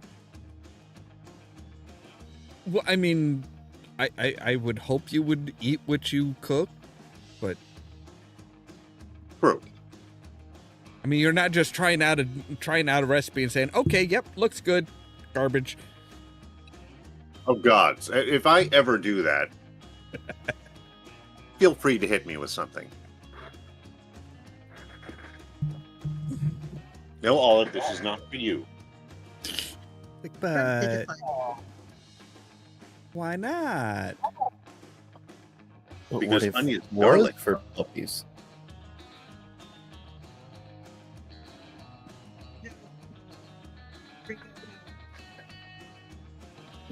The dogs are hearing the blinds rattling against the windows and holy shit. I'm just hoping we can have a weekend where there aren't storms and tornadoes and stuff this weekend. I'm sorry, are you saying that you want the gods to stop telling us that we're being assholes? Look, Illinois isn't. We're not here in Illinois. We're not being assholes more than usual. I think they're pissed off at us as a country. And then hit the rest of the damn country. Give us a break for a weekend. Exactly. We're a blue state. We have Pritzker as governor, and he's actually good.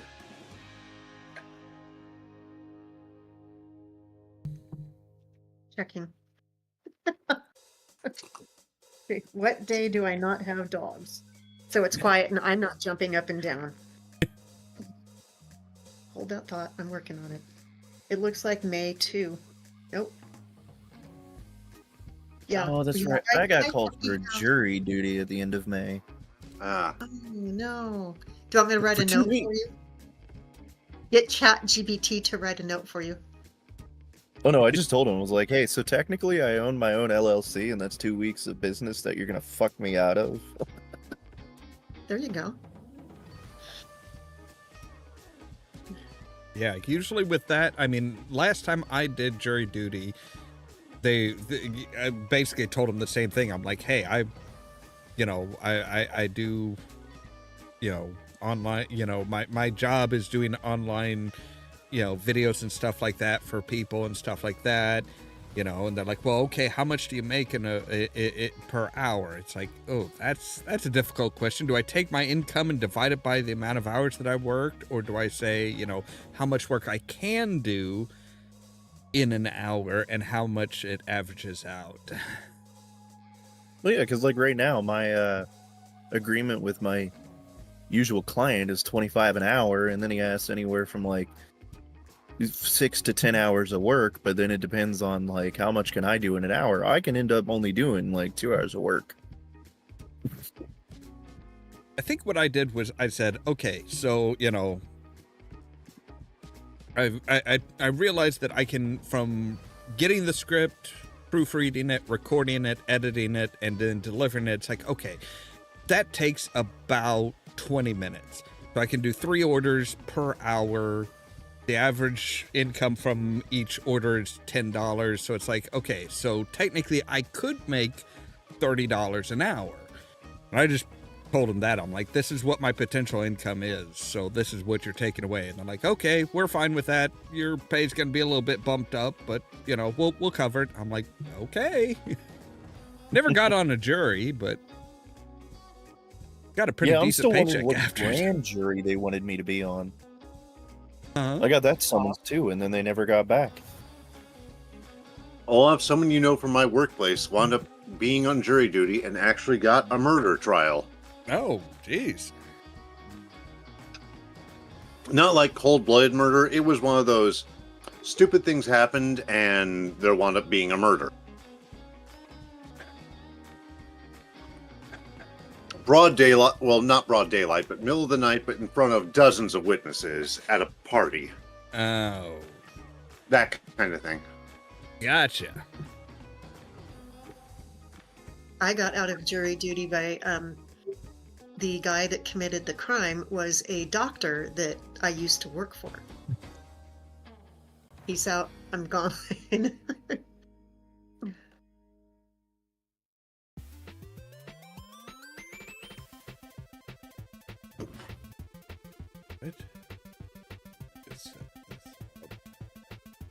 Oh.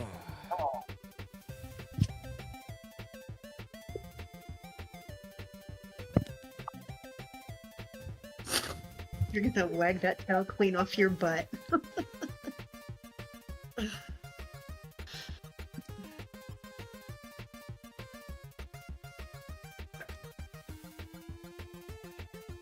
swear my phone is blowing off the hook tonight. So is the movie AI, is that considered cyberpunk apocalypse or apocalypse period? What? You mean AI or iRobot? AI the movie. Would that be AI cyberpunk? would technically not be apocalypse. It would just be world Dystopia? Well, no, That's- because it yeah. starts out with humanity existing and thriving. It's just as it goes on and the time keeps going and going and going, eventually, inevitably, humans will die out. Yeah, because AI is the one about the little kid, the little kid Yeah. android. Now, if we're talking iRobot, iRobot is technically cyberpunk dystopia. Yeah, iRobot is the one with Will Smith.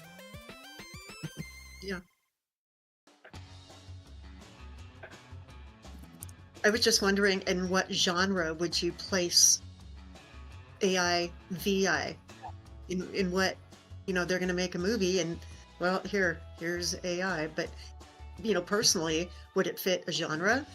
Do people just go to this movie and say, oh, well, okay, that was interesting? How do you get your viewing base? Do you have to label it? Do you have to put it into a little box? Really, anything that has AI could fit any genre. Like we said, with Bicentennial Man, definitely involves AI, but it's not really. But it's more of a romantic drama. Romantic. Did you guys cover Westworld with Yul Brynner? No, we did not cover No. Westworld. Okay. That was, yeah. I don't know if You that know, counts as obviously- AI, though. What's that? I don't know if that would count as either AI or VI. They're making these robots. I mean, and I would say it would definitely fit as a virtual intelligence, because they're not necessarily autonomous. Their programming their programming goes haywire to the point where they are, able to actually like kill somebody within the park, but they are still running their usual subroutines. They're still in character, as far as, you know, Yul Brenner's character is, you know, he's supposed to be the bad guy. He's supposed to be the antagonist of the park. He's still playing that role. That android is still playing that role. He's just, you know, all the checks that are supposed to be in place have malfunctioned. So I think he'd still qualify as VI, but not actual artificial intelligence. No, I don't. Yeah, I agree with you. Not artificial intelligence. Definitely dystopia. Yeah. No question about that. That is just, yeah, that's just horrible stuff. You know, the funny thing is we've gotten this far and nobody's mentioned Am. Oh God, it's from I Have No Mouth and I Must Scream. Yes. I have that game. It's a terrifying game.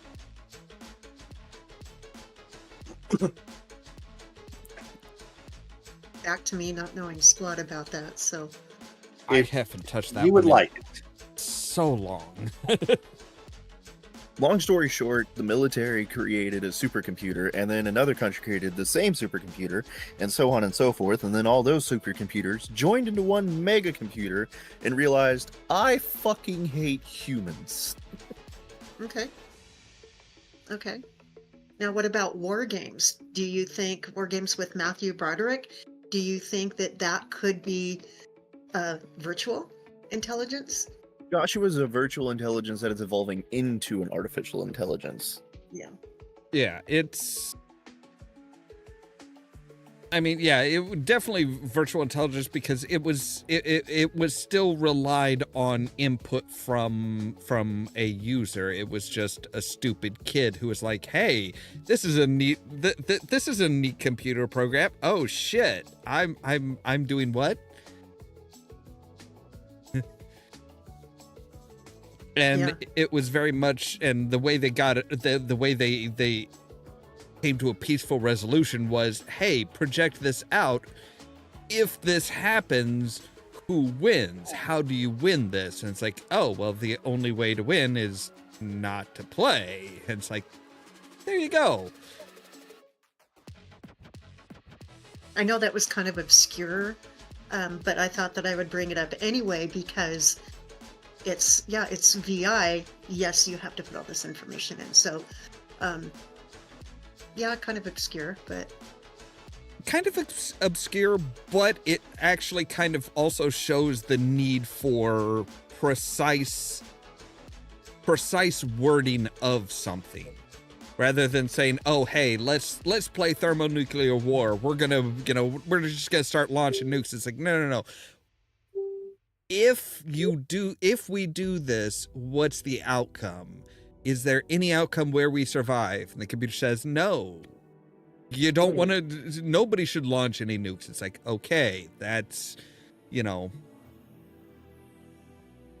mean, I'm still wondering who the fuck programmed the robot with thermonuclear war in the games section, but also allowed its subroutine to access the actual thermonuclear weapons. Yeah. Well, that was kind of the idea at the time was, hey, we want the fastest, if the Ruskies start launching missiles, we want the fastest response possible.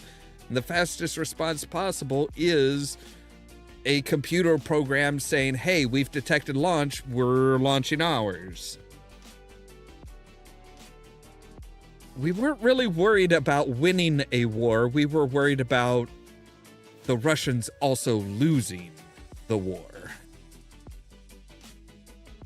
Aren't things so much easier when it's just your local mega corporation launching the nukes?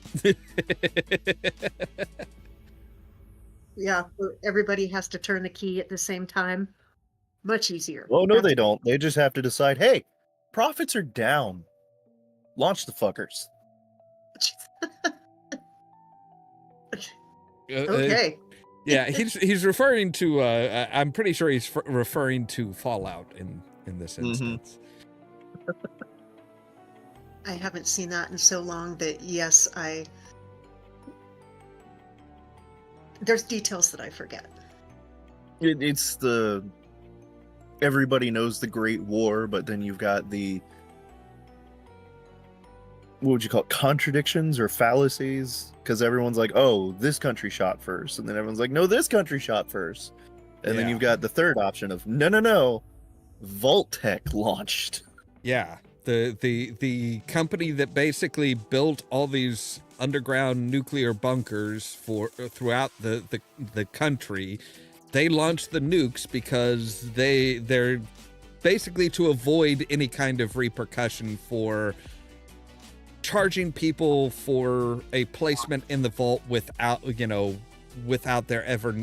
really needing it.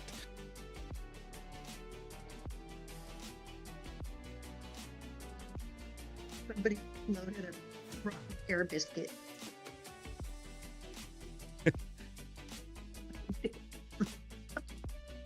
Excuse me. Okay. Well, we've been going for a couple hours, and I'm amazed. We have actually gone 2 hours staying on topic. I mean, when we actually get into the geek shit that we can focus on and all geek out together, we do stay on topic pretty well. There's We been a just- couple of times that we've stayed on topic. Yeah, it's Still don't sweet. feel comfortable saying geek. So Oh, hey, so I did want to pose that question again, just to make sure. Like, do we want to do politics on this channel again, or do we just want to move that to another show? I think I think as far as between Howling into the Void and Pirates of the Geek Vortex, I think both shows should be whatever the consensus is. Whatever we want to talk about, we'll talk about. Because Yeah. you have to look at it like this. If we cover a topic that some of the people that are on Howling into the Void want to talk about as well, it shouldn't be but we talked about that over on this show that you're not a part of. Oh, no, that's not what I was thinking at all. It was more of a, Pirates is all about, like, the geekery and us having fun, and Howling, it was always more of like, hey, this is what's pissing us off. I So, mean, like, do we yeah. really want to talk about politics and piss ourselves off on Pirates when that's supposed to be us just having fun? I mean, there is a certain point where politics is a geek topic. It is a topic that people geek out about. This is true. I am a political junkie myself. And it can be fun. We do try to keep a sense of humor about all this. And, like I said before, there's going to be some stuff, especially in the next 4 years that we're going to have to talk about. Oh yeah, no, we absolutely have to, yeah. And, I'm not saying that we're going to avoid politics, but we're not going to focus on politics. If it comes up and it's something that we all feel, hey, we should, we want to voice our particular gripes about, we'll do it.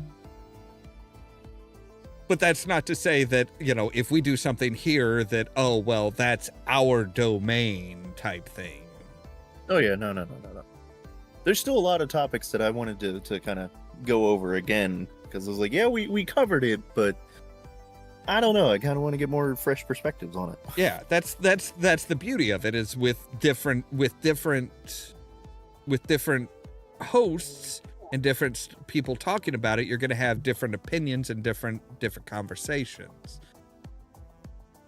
This is why we don't get angry when everybody makes the same goddamn YouTube video. except for when they literally make the exact same No, fucking yeah, when you video. literally rip someone off, then we get pissed off. But like, if 4 people are talking about the same thing, it's Yeah. not plagiarism. Yeah.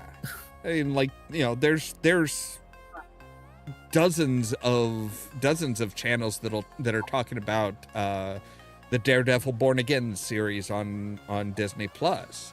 It's like, well, yeah, that's kind of, everybody has an opinion and a view and thoughts on it. So Anyway, I am getting to the point where I'm about ready to call it for tonight. So Yeah, I'm about to fall backwards and hit this mattress. I am wide awake, so I may wind up being on WoW for a bit. That's fine. You guys want to say your good nights? You got another bad joke for us there, Nightkind? How do robots have sex? They nut and bolt. Wait, that was last week's. Yes, but I think it's more fitting for tonight's topic. Okay, let me do another one. Did you hear about the dwarf that was a medium and he got caught in jail? Oh, I know. He escaped and now he escaped and now he's a small medium at large. I knew where that one was going. I'm just like, oh, okay. Then I have to come up with better ones because evidently I did. I apologize for using the same joke twice. That's not me. So, all right, let me come up with another one. Again, I apologize. I think I have a dad joke book around here somewhere if you need some ideas. I can, in lieu of my usual spiel, I can make a dad joke about my radio show. Okay. If I do that, does that give you enough time to go ahead and make another joke to your liking? Not right off. No. I mean, okay. I'm fine with what she did. That's fair. I thought you didn't like what you'd done, so. Well, because I did the same joke 2 weeks in a row, Okay. and that's not my kink. I try and come up with a different one. Exactly. Like, if you're going to do dad jokes, you got to have pride. Okay. Okay. Next week I will do this. Yes. All right. Sounds good. Maybe next week we should all come up with a joke. We'll just end with everybody telling a joke. That's going to depend on how my week goes. Is it funny? Is it dark? Is it disturbing? It'll probably be all three. Yes. Knowing me. Yes. So, okay, that was my outro. Okay, so Caden, you want to do yours? Short and sweet. Tuesday, 8 p.m. Central. We are going to bring back Howling into the Void. We are going to be introducing a whole new skulk. So be sure to tune in and meet everybody and see what madness we unleash. And I'm just going to say it. If the trend with this new skulk keeps going up, I'm going to have a femboy army and it's going to be weird. So look forward to that. Okay. All right, over to Mr. Professional. So, at Over the Edge, we talk sometimes about the fact that I have an indecency waiver. And if you don't have an indecency waiver, but you're in the safe harbor hour, 10 p.m. to 6 p.m. in your area, you can only say fuck 3 times safely. Do you know what happens after that? You're all out of fucks to give. Over the Edge, tomorrow night at 10 p.m. Central on Community Radio, Central Illinois, 90.1 FM, WEFT Champaign. Streaming online at new.weft.org/listen. Or, just right there. All that information's right by your head. All right. Well, I'll go ahead and do my outro then. As always, guys, thanks for being here, and I'll see you next week. Yeah. See you next week. Hey. Okay. All right. As always, thank you guys very much for watching. If you liked the video, don't forget to hit the like button. If you're new here, don't forget to prod that subscribe button. If you want to be kept up to date, when we go live and stuff like that, make sure to ring the bell, but also check out the social media links down below. That's our Facebook page, our Twitter account, our Tumblr account, our Blue Sky account, and the permanent invite for our Discord server, where I try to make sure to notify you guys of when we go live and stuff like that. For example, tomorrow at 8 p.m. Central Time, we are going to be back in Mass Effect 2, doing the Overlord mission, the strange AI that Cerberus tried to create in order to control the Geth, and stuff like that. All that, so that you can stay tuned for more from ollamhproductions. Cheerio!